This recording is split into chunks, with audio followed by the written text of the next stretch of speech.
Hey everyone, Will here from All Electric, back again with another video. And today we're taking a look at the Aventon Aventure M, and that stands for mid-drive motor. In this video, you're gonna get my complete review after testing this e-bike out on some gravel and dirt trails for several weeks. Let's jump right in.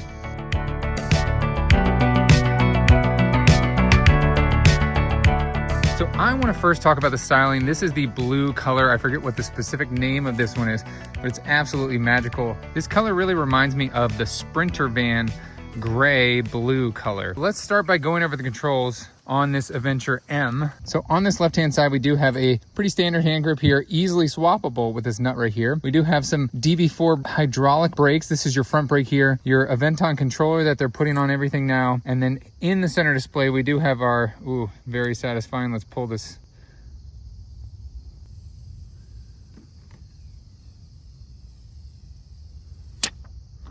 A full color display here that is also app connected. It gives you a lot of functionality through the app to control your bike, see where it is, all the things, everything you wanted and some things that you didn't want. You can see we have a little location dot up here. So this can be app connected. You can connect it, see it through the app. So over here, we do also have turn signals, which do illuminate on the center display. And then the integrated rear brake lights also have blinkers there on the bottom, which work on the left and the right hand side. Plus and minus will take you all the way to off, which is no pedal assist. And then if you hit the plus button, it'll go to eco, sport, and then auto, I'll get to in a second.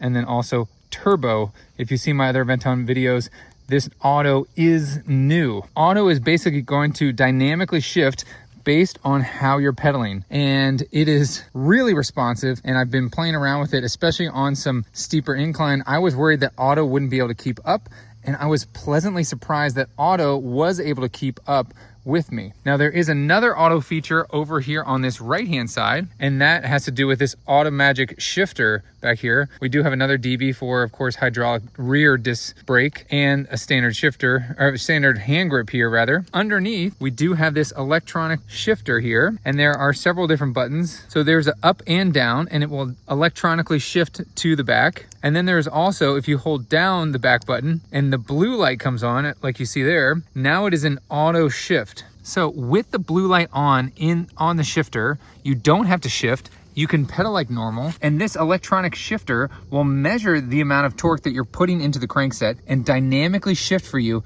as you go uphill. It has worked really well. I've tried it on some flat, some downhill where it will upshift, and then where I go straight to an uphill, and it will dynamically shift for me. Okay, I'm gonna do my best to talk through this auto assist and auto gear shifter here while I'm riding. So to get started, you can see that I'm both in auto right now. There is no throttle. So all I'm gonna do is push down with my right foot. You can see that it is my forward foot on the crankset, and I'm just gonna push down, and you're gonna hear the motor start. So the motor starts, and I'm easily able to get going.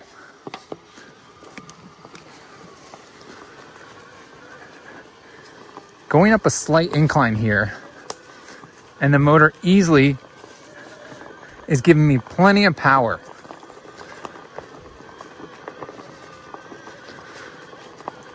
All the power I want. Now, if I start pedaling harder and my cadence picks up, I just felt it shift right there. So the auto shifter kicked in twice, and I went up 2 gears. Now they're working together because basically the auto shifter and there it goes again, it's shifting. I'm going up a very steep incline. I had to slow down a little bit. The auto shifter has shifted me now to a lower gear so I can maintain this steeper incline. But the auto shifter and the pedal assist is working well together. Now going downhill, it's going to shift into a higher gear.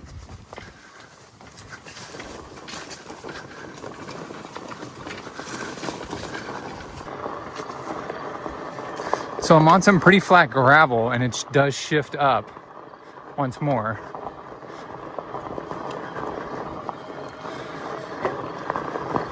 So through this auto shifter, it's measuring the cadence for me. So I'm able to dynamically shift gears as I'm heading down the road. The auto pedal assist is doing a great job keeping up too. Heading downhill now, and it is shifting up appropriately.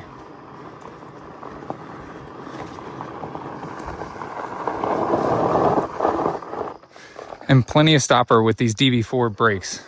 If you're new to mountain biking and you want to be able to ride one of these more aggressive bikes, but shifting kind of frustrates you and you're not sure which gear to be in, this takes all the guesswork out of it. So moving down from the handlebars now, we do have our front fork. This is an Aventon branded fork. All the Aventon bikes have these front suspension. It does come with front and rear fenders over these 4-inch fat tire bikes. This is a large class 1, 250 watt, 20 mile per hour motor here. This is the A100, so this is a mid-drive motor similar to what's on the Aventon Romulus. If you haven't seen that video, I did review that mountain bike. I'll put a card up here in the corner. Very standard crankset, and you can see with this mid-drive motor, we're not getting any chain movement because this crankset isn't tied to the chain. It's rather tied to the motor and only is engaged when you move forward. So a little bit different experience. I also want to mention that missing up here on the handlebars was there is no throttle. So if you're wanting an e-bike that does have a throttle where you can simply push the button to go, this Aventure M does not have that. So we already touched on the rear shifter.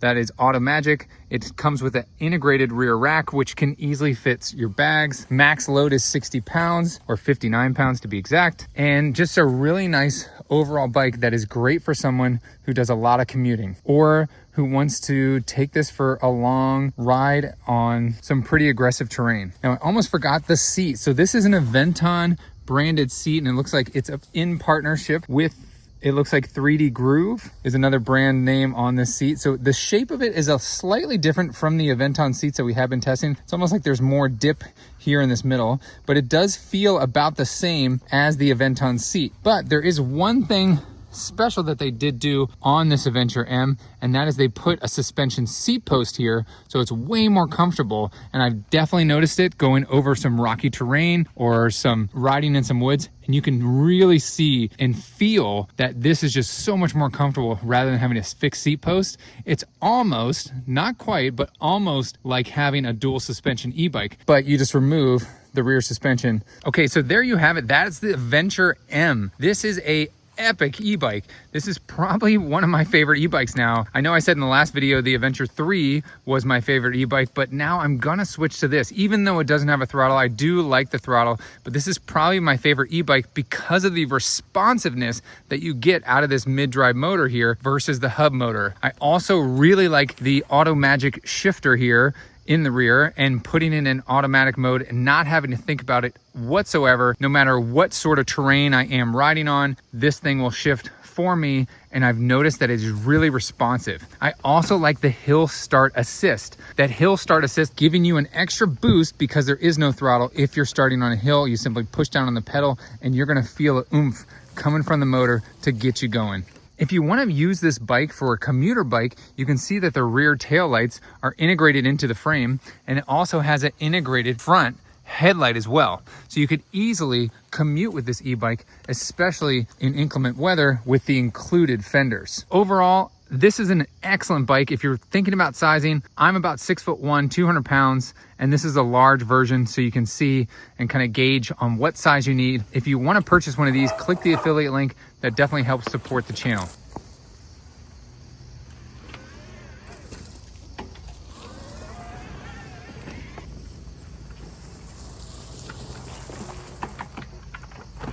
So I was just riding that in the auto mode. So I had the pedal assist level set to auto, and I also had the shifter set to auto. So full auto, and you can see the responsiveness. So I wasn't trying that hard, although I was pushing down pretty quickly on the pedals, and I was able to bring the front tire off the ground purposefully. I still felt in control. And now if you're gonna do that, don't do like I do, wear a helmet, and definitely do that at your own risk. But I really wanna stress how impressed I am with this auto shifter and the auto pedal assist.